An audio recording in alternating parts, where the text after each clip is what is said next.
Hello and welcome to DVB English News. I'm Joe. In this week's headlines, the National Unity Government Foreign Minister says the regime is on the brink of collapse. The Brotherhood Alliance vows to take its offensive nationwide. The UN says climate risks have increased since the 2021 military coup. Human Rights Watch calls for cross-border assistance to IDPs and refugees. The National Unity Government Foreign Minister Zinma Ong told Nikkei Asia that the regime is on the verge of collapse during an interview in Tokyo on November 27th. She claimed that the NUG is receiving many military defectors, and most of the army's camps are ready to surrender. Zinma Ong added that offensives by resistance forces will intensify within the next 2 weeks. She claimed that the wave of attacks will be accompanied by acts of civil disobedience, including strikes. The NUG is reportedly preparing for face-to-face talks with the military to conceptualize its vision for a federal democracy. Zinma Ong added that the current conditions are not conducive to dialogue, as the military refuses to abide by the 5-point consensus of the Association of Southeast Asian Nations. The consensus urges a cessation of violence.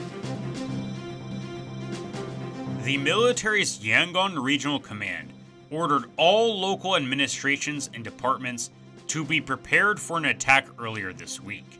The Brotherhood Alliance vowed to take its Operation 1027 nationwide.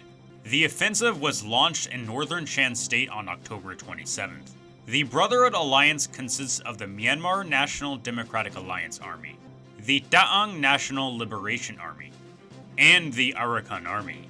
Over the last month, it has seized over 200 military outposts and 7 towns in northern Shan State. Thomas Keane is the senior consultant on Myanmar and Bangladesh at the International Crisis Group. The ethnic armed groups in the Three Brotherhood Alliance, are we expecting them to come down from the Shan Plateau and march on Naypyidaw and Mandalay? I personally think that's quite unlikely. If this offensive or these offensives are going to take the fighting more into those lowland areas, the Burman areas, I think it's going to be PDFs that will have to do it. Are they in a position to do that at the moment? I think that's a big question. That was Thomas Keane at the International Crisis Group. Yangon residents said that more soldiers than usual have been deployed at security posts across the city. Armored vehicles have also been spotted. The UN Special Rapporteur for Human Rights in Myanmar, Tom Andrews, and his colleague David Boyd said that climate vulnerability has increased since the 2021 military coup.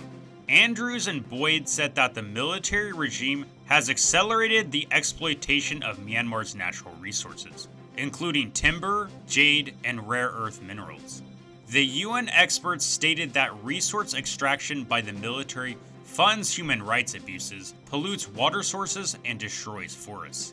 Andrews and Boyd outlined how some pro-democracy and environmental groups are developing climate and conservation policies to protect the environment.